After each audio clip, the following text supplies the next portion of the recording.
নমস্কার বন্ধুরা। আর সকালটা শুভ কিনা সেটা তোমরাই বলবে। আর এই যে সকালটা, এখানকার সকাল মানে গ্রামের সকাল মানে একটা আলাদাই অনুভূতি সত্যি আমাদের কাছে। কিন্তু আজকে সকালটা দেখো, মানে বোধহয় এই মাসের সেরা। আর আমি তোমাদেরকে ভয়েসটা দেখাতে পারিনি, ভয়েসটা দেখাতে বলতে শোনাতে পারিনি। যদি শোনাতে পারতাম তাহলে বুঝতে পারতে যে কতটা, মানে বৃষ্টি পড়লে যেমন আওয়াজ হয় তেমন কুয়াশা পড়ছে। আর এই যে মোটামুটি ধান ঝাড়াটা দেখালাম না, কাজ বাজ প্রায় শেষ বেশ। বাপের বাড়িতে যেদিন আমরা ধান ঝাড়তে গিয়েছিলাম, ছোট্ট একটা ব্লগও তোমাদের সাথে শেয়ার করেছিলাম। আর তোমরা অনেকেই বলেছো যে দিদিভাই শুধু কি ধান ঝাড়ো? শুধু ধান ঝাড়ি না, আমাদের মোটামুটি ধান ঝাড়তে ঝাড়তে যে কদিন টাইম লাগে, তো ধান ঝাড়ার কাজ করতে করতে তো আর আমরা অন্য কোথাও যেতে পারি না যে সেই ব্লগটা তোমাদের সাথে শেয়ার করব।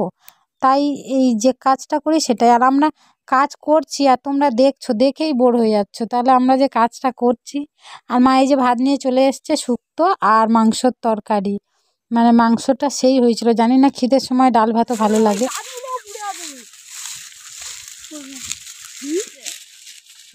আর আমরা খেতে বসছি আর এদিকে হু হু করে আগুন জ্বলে উঠেছে। মানে আগুনটা দেখলে না এখন কেমন একটা মনের মধ্যে ভয় কাজ করে। ওই যে ট্রেন যে দুর্ঘটনাটা হয়েছিল, ট্রেনে যে আগুনটা, ওই জিনিসটা দেখার পর থেকে মানে খুব আগুন দেখে খুব কেমন একটা হয় মনটা। মানে কোথাও আগুন লাগলে বা কোথাও আগুন হু হু করে জ্বললে সত্যি বুকের ভেতরটা কেমন করে ওঠে।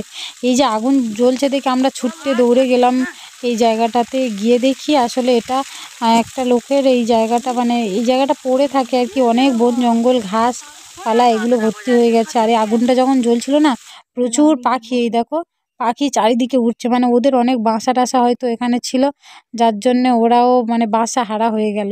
আর তারপরে এই জায়গাটা আগুন লাগাবার একটাই কারণ, এই জায়গার মালিক তো এখানে আসে না, কিন্তু আশেপাশে যারা আছে ছাগল গরু, গ্রামের ব্যাপার, মাঠে কাজ করতে আসে। কিন্তু এই জায়গাটাতে নাকি প্রচুর সাপ হয়েছিল আর কি, যার কারণে ওরাই গ্রামের কিছু মানুষ এখানটাতে আগুন লাগিয়ে দিয়েছে। তার কারণ তারা তো এখানে আসে না, আশেপাশের মানুষদের ক্ষতি করতে পারে, বিষধর প্রচুর সাপ হয়েছিল নাকি, তো সেই জন্যে এখানে আগুন লাগিয়ে দিয়েছে। আর আগুনটা জ্বলে যাওয়ার পরে জায়গাটা দেখো একদম নিস্তেজ, কেমন একটা মানে শ্মশান টাইপের লাগছিল এই জায়গাটা। আর এই যে হু হু করে আগুন জ্বলেছে, শুধু আমরাই ভয় পাইনি বা আমরা দেখতে আসিনি, এখানকার আরও অনেকেও দেখতে এসেছিল। পাশাপাশি যারা ছিল, এই দুটো ছেলে এসছে, এই কাকিমাটা এসছে, আরও অনেকে দেখতে এসেছিল। কারণ আগুনটা এমনভাবে জ্বলে উঠলো না, মানে দূর থেকে দেখলে ভয় লাগবে। আর দূর থেকে বোঝা যায় না যে আগুনটা মানে এক্সাক্ট কোন জায়গাটা জ্বলছে, তাই আমরাও ছুটে গেছিলাম দেখতে। তারপরে এসে এই যে মোটামুটি ধান ঝাড়া শেষ, অনেকটা দূর বয়ে নিয়ে যেতে হবে, তাই এই যে ধানগুলো বাতাসে উড়ে নিচ্ছি।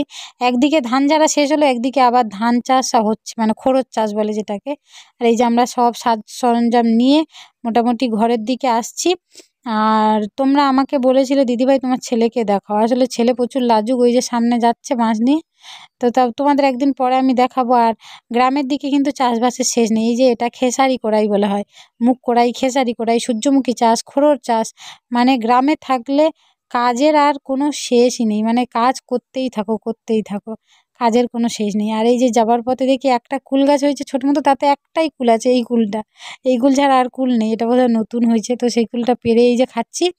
তো তোমাদেরকে আমি বলতে চাই, আমি যেমন থাকি সারাদিন ছোটোখাটো টুকটাক ব্লগ তোমাদের দিতে থাকবো। তো তোমরা একটু সাপোর্ট করো, ভালোবাসা দিও, আর অনেক অনেক ভালো থেকো। ধন্যবাদ।